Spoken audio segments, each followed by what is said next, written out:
Hello दोस्तों, क्या हाल है। तारीख आज 15 मार्च, दिन शुक्रवार, हिंदी तिथि षष्ठी। और आइए बात करते हैं आज के मुख्य समाचार में देश भर की तमाम बड़ी खबरों पर नजर डालते हैं। देखिए, एक तो हर साल 15 मार्च को नेशनल कंज्यूमर राइट्स डे के रूप में मनाया जाता है, यानी विश्व उपभोक्ता अधिकार दिवस। चलिए खबरों में आगे बढ़े तो देखिए, केंद्र की नरेंद्र मोदी सरकार ने लोकसभा चुनाव से पहले देश भर में पेट्रोल डीजल के दाम घटा दिए हैं। आज 15 मार्च से ही ये नए रेट लागू होने जा रहे हैं। हालांकि ज्यादा कोई बड़ी कटौती तो हुई नहीं है, सिर्फ 2 रुपए सस्ता हुआ पेट्रोल डीजल। ये नई कीमतें आज सुबह 6 बजे से लागू हो जाएगी। फिर भी पिछले 22 महीनों बाद ये पेट्रोल डीजल के दाम घटाए गए हैं, और वो भी अभी चुनाव आ रहे हैं तो जाहिर सी बात है सरकार चाहेगी लोगों को थोड़ा लुभाया जाए। वैसे प्रमुख शहरों में अभी पेट्रोल डीजल के रेट क्या है, और आज सुबह 6 बजे बाद ये कीमतों में कटौती होगी तो अब कितने हो जाएंगे रेट, ये टेबल में कंपैरिजन भी आप देख सकते हैं देश के कुछ प्रमुख शहरों का, है ना। और देश भर में तो 2 रुपए कम हुआ पेट्रोल डीजल, लेकिन एक और राज्य सरकार ने भी पेट्रोल डीजल की कीमतों में कटौती की है। बीजेपी शासित राज्य ही है और वह है राजस्थान राज्य। यहाँ पेट्रोल डीजल थोड़ा ज्यादा सस्ता हुआ है। राजस्थान के मुख्यमंत्री भजन लाल सरकार की कैबिनेट बैठक हुई और इसमें पेट्रोल डीजल में 2% वेट टैक्स में कटौती करने का फैसला किया है। केंद्र सरकार ने जो रेट कम किए वो तो देश के सभी राज्यों में कम हो गए, लेकिन राजस्थान में भी ये वेट में कटौती करने के बाद पेट्रोल के रेट अलग अलग जिलों में 1.5 रुपए से लेकर 5.5 रुपए तक कम होंगे, जबकि डीजल के रेट 1.5 रुपए से लेकर 4 रुपए 85 पैसे तक कम होंगे। क्योंकि अभी राजस्थान के अलग अलग शहरों में पेट्रोल डीजल के रेट लिस्ट अलग अलग है और इसलिए ये रेटों में कटौती का डिफरेंस देखने को मिल रहा है। हालांकि अब राजस्थान के सभी जिलों में पेट्रोल के रेट समान होंगे। अभी अलग अलग राज्यों में वेट टैक्स कितना लगता है जिसकी डिटेल भी आप देख सकते हैं। राजस्थान, मध्य प्रदेश, पंजाब, हरियाणा, यूपी, गुजरात वगैरह वगैरह में। और राजस्थान के अलग अलग जिलों में पेट्रोल डीजल के प्राइस क्या चल रहे हैं वो भी आप देख सकते हैं। कुल मिलाकर राजस्थान में भी आज सुबह 6 बजे से नई कीमतें लागू हो जाएगी। पेट्रोल 5.5 रुपए और डीजल लगभग 5 रुपए तक सस्ता होगा। और अगर ये केंद्र सरकार की कटौती अलग से लागू हुई तो पेट्रोल 7.5 रुपए और डीजल 7 रुपए तक सस्ता हो जाएगा राजस्थान में, है ना। पेट्रोल डीजल की जो रेटें होती है दोस्तों, मुख्य तौर से इन 4 बातों पर निर्भर करती है, जिसकी डिटेल भी आप देख सकते हैं। कच्चे तेल की कीमत, अमेरिकी डॉलर की कीमत, और फिर केंद्र और राज्य सरकारों द्वारा वसूले जाने वाला टैक्स, और फिर डिमांड एंड सप्लाई कितनी हो रही है उस पर। चलिए आगे बढ़े खबरों में। देखिए, देश में 2 नए चुनाव आयुक्त नियुक्त किए गए। ज्ञानेश और सुखबीर 2 नए चुनाव आयुक्त बनाए गए हैं। नोटिफिकेशन भी जारी कर दिया इलेक्शन कमीशन ने इसको लेकर, और चुनावी बॉन्ड से जुड़ी जानकारी भी अब सार्वजनिक हो चुकी है। निर्वाचन आयोग ने वेबसाइट पर डेटा भी अपलोड कर दिया। चुनाव आयोग ने इलेक्टोरल बॉन्ड का डेटा जारी किया। 763 पेजों की 2 लिस्ट वेबसाइट पर अपलोड हुई। सुप्रीम कोर्ट ने 15 मार्च से लास्ट डेट दी थी इसकी। और चुनावी पार्टियों को चंदा देने वाली देश की टॉप 20 कंपनियां कौन कौन सी हैं, ये लिस्ट भी आप देख सकते हैं। ये डेटा आ चुके हैं। चलिए अगली बड़ी खबर देखिए। मोदी सरकार का सबसे बड़ा एक्शन, 18 OTT, 19 वेबसाइट और 10 मोबाइल ऐप भी ब्लॉक किए गए जो अश्लील कंटेंट दिखाते थे गलत तरीके का। इस तरह के 18 OTT प्लेटफॉर्म पर प्रतिबंध लगा दिया है। 19 वेबसाइट्स भी ब्लॉक की और साथ में 57 सोशल मीडिया हैंडल भी ब्लॉक किए सरकार ने। अब ये OTT प्लेटफॉर्म कौन कौन से देख सकते हैं आप कुछ। इसके अलावा सोशल मीडिया के कई सारे अकाउंट ब्लॉक किए, जिसमें 12 फेसबुक अकाउंट, 17 इंस्टाग्राम, 16 ट्विटर और 12 यूट्यूब चैनल भी शामिल है। चलिए अगली बड़ी खबर है। राजधानी दिल्ली में किसानों की महापंचायत खत्म हुई। संयुक्त किसान मोर्चा ने केंद्र सरकार के खिलाफ संकल्प पत्र लेकर धरना प्रदर्शन भी किया। ये कुछ तस्वीरें आप देख सकते हैं। हालांकि अब 9 दिन बाद किसान भाई लोग गांव-गांव प्रदर्शन करेंगे और किसानों का प्लान है कि MSP को लेकर 9 दिसंबर 2021 को हुए समझौतों को लागू नहीं किया गया, इसलिए 9 दिन बाद गांव-गांव लोकतंत्र बचाओ कार्यक्रम आयोजित करेंगे किसान। दिल्ली महापंचायत में पहुंचे पंजाब के 10,000 किसान। उन्होंने कहा कि MSP की लड़ाई आगे भी जारी रहेगी। और यहाँ दिल्ली में किसान मजदूर महापंचायत ने प्लान भी बनाया। आज बठिंडा से शुभकरण की अस्थियां एकत्रित करेंगे और भाजपा नेताओं को काले झंडे भी दिखाएंगे। चलिए अगली खबर देखिए। प्रधानमंत्री नरेंद्र मोदी ने दिल्ली मेट्रो के 2 कॉरिडोर का शिलान्यास किया और PM स्वनिधि योजना के तहत लाखों लोगों को लोन वितरित भी किया। PM स्वनिधि योजना में 1 लाख स्ट्रीट वेंडर्स को लोन वितरण किया प्रधानमंत्री ने। देख सकते हैं आप, 10-10 हजार रुपए का लोन दिया गया। PM बोले कि आपके बिना जिंदगी मुश्किल है। और ये PM स्वनिधि योजना में अब तक देश भर में 62 लाख से ज्यादा रेहड़ी पटरी वालों को 10,000 करोड़ रुपए से ज्यादा का लोन बांटा जा चुका है। सरकार ने डेटा भी जारी किया। चलिए बड़ी खबर देखिए। पेटीएम ने ली राहत की सांस। NPCI से थर्ड पार्टी ऐप लाइसेंस मिलने के बाद अब पेटीएम की मुश्किलें कम होती नजर आ रही है। यानी अब पेटीएम यूजर्स बिना किसी रुकावट के आगे भी भविष्य में UPI ट्रांजैक्शन कर पाएंगे, क्योंकि पेटीएम ने 4 बैंकों के साथ हाथ मिला लिया, साझेदारी कर ली है। और इसलिए पेटीएम ऐप की UPI सर्विसेज जारी रहेगी। और वो 4 बैंक कौन कौन से देखिए, SBI, एक्सिस बैंक, HDFC और येस बैंक। इन चारों बैंकों के साथ पार्टनरशिप की है पेटीएम ने, तो आगे पेटीएम की सेवाएं जारी रहेगी। वैसे पेटीएम ने इन मुश्किलों के बीच एक बड़ा फैसला लिया। 20% कर्मचारियों को नौकरी से निकालेगी कंपनी। एनुअल परफॉर्मेंस रिव्यू के तहत अलग अलग डिपार्टमेंट्स में ये छटनी की जाएगी। कुछ AI भी इसके पीछे जिम्मेदार है। और वही खबर देखिए। गौतम अडानी ने हिंडनबर्ग रिपोर्ट को बताया झूठ का पुलिंदा, कहा हमें और देश को बदनाम करने की साजिश थी है। बड़ी खबर है। भारतीय पर्यटकों ने मालदीव से किया किनारा। द्वीपीय राष्ट्र का संकट अब बढ़ रहा। पर्यटन उद्योग ने भी अब मांग की है। मालदीव के पर्यटन उद्योग का कहना है कि हमारे यहाँ वापस आओ और भारत के संबंधों को जल्द से जल्द सुधारा जाए। चलिए अगली बड़ी खबर है। सुप्रीम कोर्ट का एक बड़ा फैसला देखिए। शिक्षक ने बच्ची को फूल लेने के लिए भी किया अगर मजबूर तो उसे यौन उत्पीड़न माना जाएगा। एक ऐसे ही केस की सुनवाई करते हुए पोक्सो एक्ट के तहत सजा हो सकती है अगर कोई टीचर किसी बच्ची को जबरदस्ती जबरदस्ती फूल देता प्रपोज करने के लिए तो उसे भी यौन उत्पीड़न माना जाएगा। ये सुप्रीम कोर्ट ने खुद कहा है। शीर्ष अदालत ने फैसला सुनाते हुए कहा कि लड़कों के स्कूल वाले एक शिक्षक द्वारा एक नाबालिग छात्रा को फूल भेंट करना और उसे दूसरों के सामने लेने के लिए दबाव डालना यौन अपराधों से बच्चों के संरक्षण पोक्सो अधिनियम के तहत यौन उत्पीड़न है। और चलिए खबर है, भूटान के प्रधानमंत्री बनने के बाद पहली बार विदेश यात्रा पर भारत पहुंचे टोब्गे उनका नाम है। गर्मजोशी से पीएम मोदी से मिले प्रधानमंत्री ने उनका स्वागत भी किया। दोनों ने एक दूसरे से मुलाकात की, गले मिले, देख सकते हैं आप तस्वीरें। और इस दौरान भूटान के पीएम ने हमारे देश के प्रधानमंत्री को उनके देश आने का न्योता भी दिया। चलिए स्पेस साइंस से बड़ी खबर देखिए, एलन मस्क के रॉकेट का तीसरा टेस्ट भी करीब सक्सेसफुल रहा, लेकिन ये भी फेल हो गया। सबसे ताकतवर रॉकेट को अंतरिक्ष में तो भेजा, लेकिन पृथ्वी के वातावरण में री एंट्री पर इसका संपर्क टूट गया। ये वही रॉकेट है दोस्तों जिसके तहत एलन मस्क इंसानों को धरती से मंगल ग्रह पर ले जाने का सपना देखे हुए हैं। हालांकि 3 बार इसका परीक्षण हो चुका है, अभी तक भी ये सक्सेसफुल नहीं हुआ, लेकिन फिर भी एलन मस्क लगातार इसका परीक्षण कर रहे हैं। वो कहते हैं ना, करत करत अभ्यास ते जड़मती होत सुजान, रसरी आवत जात ते सिल पर परत निशान। ये दोहा तो आपने जरूर पढ़ा होगा कहीं न कहीं। मतलब अभ्यास हमें करते रहना चाहिए जब तक सफलता मिल नहीं जाती, और इनकी इसी जिद की वजह से आज ये इतने सक्सेसफुल हैं। चलिए अगली बड़ी खबर देखिए, अमेरिका के पूर्व राष्ट्रपति बराक ओबामा क्या बोले कि मंगल पर जीवन बसाने की जगह धरती को बचाएं। उन्होंने कहा कि अगर धरती पर परमाणु युद्ध भी हुआ ना, उसके बाद भी मंगल ग्रह से ज्यादा रहने लायक होगी ये पृथ्वी। चलिए अगली बड़ी खबर है, पश्चिम बंगाल की मुख्यमंत्री ममता बनर्जी के सिर पर गंभीर चोटें लग गई। उनके सर से खून भी निकलने लगा, उन्हें अस्पताल में भर्ती कराया गया। पीएम मोदी ने भी इनके जल्द स्वस्थ होने की कामना की। बताया जा रहा कि सीएम ममता अपने घर पर ट्रेडमिल पर वॉक करते समय अचानक गिर गई थी। चलिए अगली बड़ी खबर देखिए, पंजाबी युवाओं को घर बैठे मिलेगी सरकारी भर्तियों की जानकारी। सरकार रोजगार संबंधित पोर्टल और मोबाइल ऐप भी बना रही है। अगले 2 महीने में पूरी हो जाएगी ये प्रक्रिया। पंजाब सरकार युवाओं को साधने में अब जुट गई है। और थोक महंगाई दर पर आंकड़ा आ रहा दोस्तों, 0.20% तक की गिरावट हुई है थोक महंगाई दर में, और अभी ये 4 महीने के सबसे कम रेट पर चल रही है। लेकिन खाने पीने के सामानों में दाम में फिर भी बढ़ोतरी दर्ज हुई। हालांकि भारत के लिए एक अच्छी खबर यह है, फिच ने फाइनेंशियल ईयर 2025 में जीडीपी ग्रोथ रेट का अनुमान बढ़ाकर 7% कर दिया है। पहले 6.5% की ग्रोथ का अनुमान था। इस साल के अंत तक रिटेल महंगाई दर भी 4% तक आने की उम्मीद है। फिच जो कि ग्लोबल रेटिंग एजेंसी है, उसने भारत के लिए इकोनॉमिक ग्रोथ के अनुमान में बढ़ोतरी की है। चलिए बड़ी खबर देखिए, एक देश एक चुनाव यानी कि वन नेशन वन इलेक्शन को लेकर पूर्व राष्ट्रपति रामनाथ कोविंद कमेटी ने देश की वर्तमान राष्ट्रपति द्रौपदी मुर्मू को रिपोर्ट सौंपी। कांग्रेस समेत 4 पार्टियां इस वन नेशन वन इलेक्शन के विरोध में हैं। हाईकोर्ट के 3 पूर्व मुख्य न्यायाधीश भी इसके खिलाफ हैं। हालांकि सरकार फिर भी वन नेशन वन इलेक्शन को लागू करने की प्लानिंग में है, जबकि कई जगहों पर इसका विरोध किया जा रहा है। और निवेशकों के लिए मार्केट से अपडेट है, क्रिस्टल इंटीग्रेटेड सर्विसेज का आईपीओ ओपन हो चुका है। 18 मार्च तक आप इसमें निवेश कर पाएंगे। मिनिमम 14,300 रुपए निवेश करने होंगे, और भी इस आईपीओ से जुड़ी कुछ खास तारीखें देख सकते हैं। चलिए अगली खबर है, होली, ईद और रमजान त्योहार को लेकर उत्तर प्रदेश में अलर्ट जारी हुआ। डीजीपी प्रशांत कुमार ने आदेश भी जारी किए और कहा कि संवेदनशील इलाकों पर विशेष निगरानी की जाएगी, अतिरिक्त सुरक्षा बलों की तैनाती भी होगी। चलिए बड़ी खबर है, सड़क दुर्घटनाओं को रोकने के लिए अब सही तरीका लागू किया जाएगा। वाहन संबंधित सुरक्षा का मामला महज एयरबैग लगाने तक ही सीमित नहीं रहना चाहिए। कुछ एक्सपर्ट्स का यह मानना है कि वर्तमान में हो रही सड़क दुर्घटनाओं के पीछे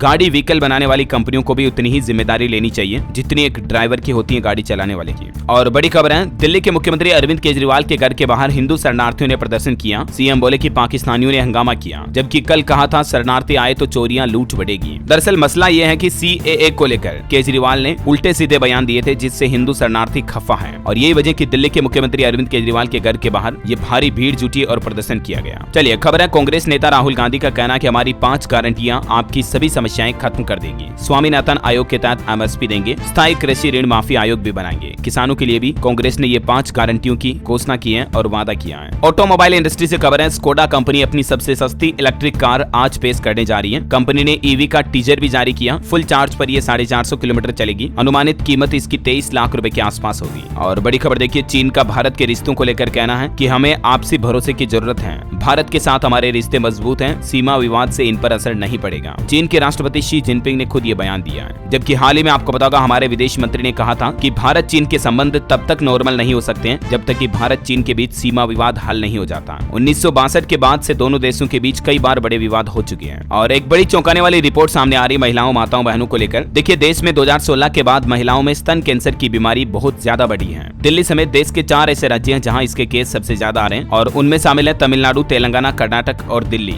इन 4 राज्यों में महिलाओं के स्तन कैंसर के मामले बहुत ज्यादा बढ़ रहे हैं, और इसीलिए माताएं बहनें सभी सावधान रहें। बहरहाल अभी तो कुछ और महत्वपूर्ण और काम की खबरें देखेंगे दोस्तों, लेकिन फिलहाल आज के मौसम समाचार पर नजर डाल लेते हैं। देखिए, स्काईमेड वेदर की रिपोर्ट के मुताबिक अगले 24 घंटों के दौरान अरुणाचल प्रदेश में हल्की मध्यम बारिश हो सकती है। इसके अलावा असम, मिजोरम, त्रिपुरा, गंगेय पश्चिम बंगाल, उड़ीसा के उत्तरी तट, केरल, अंडमान निकोबार और दक्षिणी हिस्सों में भी हल्की मध्यम बारिश देखने देखने को मिल सकती है। सराफा बाजार पर नजर डालें तो देखिए सोने में 250 रुपए की तेजी हुई, जबकि चांदी की कीमतें 1700 रुपए तक उछली है। दिल्ली सराफा बाजार में अभी सोने का रेट 66,200 रुपए प्रति 10 ग्राम पहुंच गया, जबकि चांदी का रेट 77,000 रुपए प्रति किलो के आसपास पहुंच चुका है। ओके, और चलिए आगे बढ़ते खबरों में। देखिए गृह मंत्री अमित शाह ने जम्मू कश्मीर के सिद्दड़ा में राष्ट्रीय जांच एजेंसी का कार्यालय का उद्घाटन किया और एक रिपोर्ट सामने आ रही, देश का गेहूं भंडार साल 2018 के बाद पहली बार 100 लाख टन से नीचे पहुंचा। 3 करोड़ 20 लाख टन तक पहुंच सकती है खरीद इस बार, सरकार का यह अनुमान है। अयोध्या जाने वाले राम भक्तों के लिए बड़ी खुशखबरी है दोस्तों। आने वाली रामनवमी पर 24 घंटे दर्शन देंगे रामलला। मंदिर प्रशासन की तरफ से प्लान बनाया गया, केवल कुछ देर पूजा अर्चना के दौरान मंदिर के पट बंद किए जाएंगे, बाकी रामनवमी पर 24 घंटे दिन रात भगवान प्रभु श्री राम के पट कपाट खुले रहेंगे। चलिए अगली बड़ी खबर देखिए। तेलंगाना में शिक्षक भर्ती पर बड़ा फैसला हुआ, 3 लाख अभ्यर्थियों को इसका लाभ मिलने वाला है। दरअसल तेलंगाना सरकार ने शिक्षकों के पदों को भरने के लिए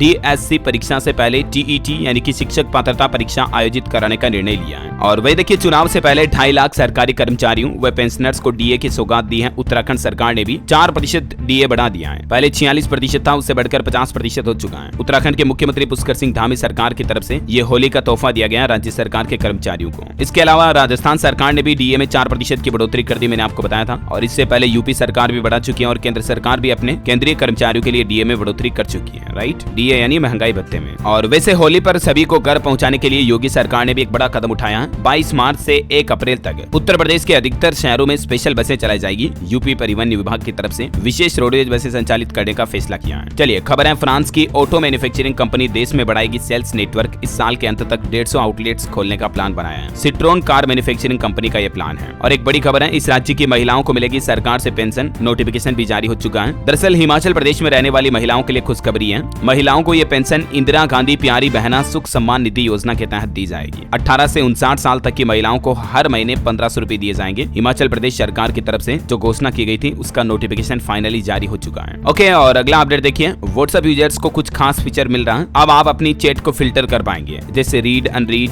ग्रुप चैट वगैरह, ये सभी फिल्टर ऑप्शन पे मिलेंगे जल्दी अब आपको व्हाट्सएप में। और बड़ी खबर देखिए, उत्तर प्रदेश में अब टूर एवं ट्रेवल बिजनेस के लिए कराना होगा रजिस्ट्रेशन। पर्यटन विभाग की तरफ से ये नई गाइडलाइंस जारी की है। 2 श्रेणियों में पंजीकरण के लिए शर्तें भी निर्धारित की हैं। कुछ और डिटेल आप देख सकते हैं। उत्तराखंड सरकार का भी एक और बड़ा फैसला देखिए, अब परिवहन निगम की सभी बसों में मुफ्त यात्रा कर सकेंगे ये लोग। दरअसल राज्य आंदोलनकारियों को वोल्वो और वातानुकूलित बसों में भी मुफ्त यात्रा कराई जाएगी। उत्तराखंड के सीएम पुष्कर सिंह धामी सरकार ने ये फैसला लिया है। और वहीं देखिए उत्तराखंड बनेगा वेड इन इंडिया का हब। मुख्यमंत्री पुष्कर सिंह धामी बना रहे विस्तृत नीति। जल्द ही पहाड़ों में भी कर सकेंगे डेस्टिनेशन वेडिंग। ये भी पुष्कर सिंह धामी सरकार का नया प्लान है, देख सकते हैं आप। और खबर है, यूपी के सीएम योगी आदित्यनाथ ने बदला एक और जगह का नाम। अब आदिनाथ के नाम से जानी जाएगी नाथों की नगरी। नाथों की नगरी का नाम बदलकर आदिनाथ कर दिया है। और खबर है, मध्य प्रदेश में अब हेलीकॉप्टर से भी कर सकेंगे धार्मिक स्थलों के दर्शन। मुख्यमंत्री मोहन यादव की तरफ से एयर टैक्सी सेवा की शुरुआत की गई है। MP आने जाने वाले पर्यटकों को बड़ी राहत मिलेगी। अब प्लेन से भी आप धार्मिक पर्यटन दर्शन कर पाएंगे, है ना। और वहीं देखिए मध्य प्रदेश में सरकार ने एक और बड़ा ऐलान किया और कहा कि अयोध्या के जैसे ही चित्रकूट को भी विकसित किया जाएगा। चलिए अगला बड़ा अपडेट देखिए। इन 5 सरकारी बैंकों को लेकर बड़ी खबर आ रही है। अब सरकार को उठाना होगा ये कदम। दरअसल UCO bank, bank of Baroda समेत 5 सरकारी बैंकों में हिस्सेदारी घटाएगी सरकार। सेबी के एक नियम की वजह से ये हिस्सेदारी कम करनी पड़ेगी। अभी इन 5 बैंकों में कितनी हिस्सेदारी है गवर्नमेंट की, जिसकी डिटेल भी आप देख सकते हैं स्क्रीन पर, है ना। और आधार कार्ड को लेकर भी एक बड़ा अपडेट आ रहा है। देखिए छात्रवृत्ति और दूसरी योजनाओं में आधार कार्ड अब अनिवार्य होगा। दिव्यांग लोगों के लिए भी सरकार की तरफ से कुछ नए नियम जारी किए गए हैं। अब हमारे देश में स्कॉलरशिप छात्र छात्राएं अगर छात्रवृत्ति वगैरह या अन्य किसी तरह की सरकारी योजना का फायदा लेना चाहते हैं तो उन लाभार्थियों के लिए आधार कार्ड का इस्तेमाल अनिवार्य होगा। और केंद्र सरकार ने एक बयान में यह भी कहा कि दिव्यांग लोगों के लिए भी आधार का विवरण तो देना ही होगा, तभी उन्हें छात्रवृत्ति या अन्य योजनाओं का फायदा मिल पाएगा। चलिए अगली खबर है, उड़ीसा सरकार ने भी होली से पहले कामगारों को बड़ा तोहफा दिया। न्यूनतम मजदूरी में बढ़ोतरी कर दी है। उड़ीसा में अकुशल मजदूरों के लिए न्यूनतम मजदूरी जो पहले 352 थी उसको बढ़ाकर 450 रुपए कर दिया है। अर्धकुशल मजदूरों की न्यूनतम मजदूरी 392 से बढ़ाकर सीधी 500 रुपए कर दी गई है। और कुशल श्रमिकों को अब 442 के बजाय 550 रुपए मिलेंगे, जबकि उच्च कुशल श्रमिकों को 502 रुपए के बजाय 600 रुपए मिलेंगे। तो ये उड़ीसा के श्रमिकों के लिए वाकई में अच्छी खबर है। चलिए अगली बड़ी शानदार खबर देखिए। अब गाड़ी की RC और ड्राइविंग लाइसेंस के लिए आपको परिवहन विभाग के चक्कर नहीं लगाने पड़ेंगे, बचत भी होगी। दरअसल राजस्थान परिवहन विभाग की तरफ से 1 अप्रैल से यह नई सुविधा शुरू की जा रही है। इससे आवेदकों को 200 रुपए की बचत होगी, क्योंकि 1 अप्रैल से ही राजस्थान में प्रभावी रूप से ई-ड्राइविंग लाइसेंस और ई-पंजीयन प्रमाण व्यवस्था लागू कर दी जाएगी। और भी ज्यादा डिटेल आप देख सकते हैं इस बारे में, है ना। और अगला अपडेट देखिए। छत्तीसगढ़ में विष्णुदेव साय सरकार ने 13,000 करोड़ रुपए का लोन लिया पिछले 3 महीनों में। वित्त मंत्री बोले कि भ्रष्टाचार रोकने के लिए विजिलेंट टीम बनाई जाएगी। ऑनलाइन होंगे सारे सरकारी विभाग। कांग्रेस ने 20 विफलताएं भी गिनाई। 4 साल बाद छत्तीसगढ़ में खिलाड़ियों का भी सम्मान किया दिया सरकार ने। राज्य खेल अलंकरण समारोह में अवार्ड दिए गए। मुख्यमंत्री विष्णुदेव साय बोले कि प्रतिभाओं को निखारने के लिए प्रोत्साहन और सम्मान जरूरी है। ये देख सकते हैं राज्य खेल अलंकरण समारोह 2024 की तस्वीरें भी। और छत्तीसगढ़ में एक और अच्छी खबर आ रही, संविदा स्वास्थ्य कर्मचारी नियमित हो सकते हैं, उनका वेतन भी 27% बढ़ाया जाएगा। स्वास्थ्य मंत्री बोले कि राज्यों की नियमितीकरण नीति का अध्ययन किया जाएगा, उसके बाद इनके नियमितीकरण पर फैसला लिया जाएगा। चलिए अगली बड़ी खबर देखिए। बिहार में लोकसभा चुनाव से पहले नीतीश कैबिनेट की अहम बैठक होगी आज, और इस बैठक में बिहार में सरकारी कर्मचारियों के लिए भी आज डीए 4% बढ़ सकता है, 50% हो सकता है। जनता से जुड़े भी कुछ बड़े फैसले लिए जाएंगे, तो देखते हैं जो भी नीतीश सरकार के द्वारा बड़े फैसले लेंगे आज कैबिनेट बैठक में, मैं आपको बता दूंगा। बिहार सरकार का एक और प्लान, होली पर 7 जोड़ी स्पेशल ट्रेनें भी चलाएगी। यात्रियों की भीड़ के चलते बिहार रेलवे ने यह बड़ा फैसला लिया। एकात्मता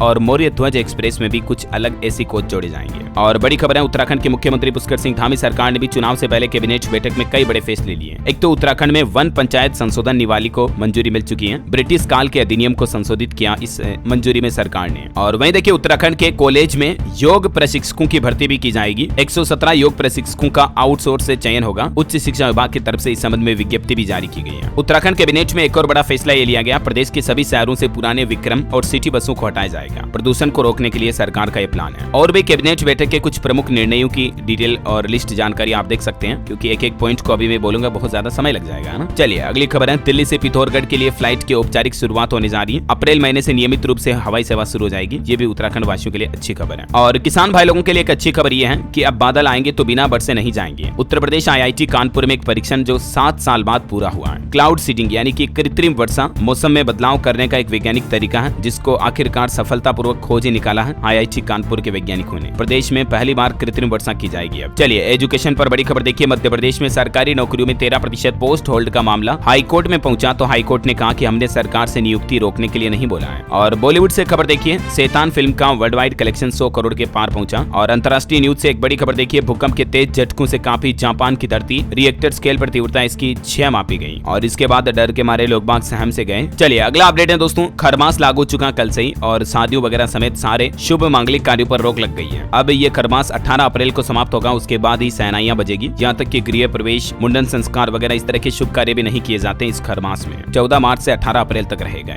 ओके, और अंत में आज के राशिफल पर नजर डालें तो देखिए आप, मेष राशि वालों की तरक्की के योग बनेंगे। सिंह राशि वालों का रुका पैसा मिलेगा। वृश्चिक राशि को भी अच्छी खबर मिल सकती है। और अन्य राशि वालों के लिए सलाह है कि दूसरों की मदद सोच समझ कर करें, नकारात्मक विचार और निराशा से बचे तो लाभ होगा। और हाँ दोस्तों, आप मुझे कमेंट करके बताइए कि आप कौन से राज्य में रहते हैं। आप अभी कौन से राज्य और कौन से जिले से इस वीडियो को देख रहे हैं, कमेंट में बताइएगा। ओके दोस्तों, तो इसी कड़ी में आज दिन भर की तमाम बड़ी खबरें, मुख्य समाचार, टुडे ब्रेकिंग न्यूज का अपडेट वीडियो यहीं समाप्त होता है। इस वीडियो को लाइक और शेयर करना, DLS न्यूज चैनल को सब्सक्राइब करके बेल आइकन जरूर दबा देना, रोजाना ऐसे इन्फॉर्मेटिव काम की खबरें देखते रहने के लिए। जय हिंद, जय भारत, वंदे मातरम।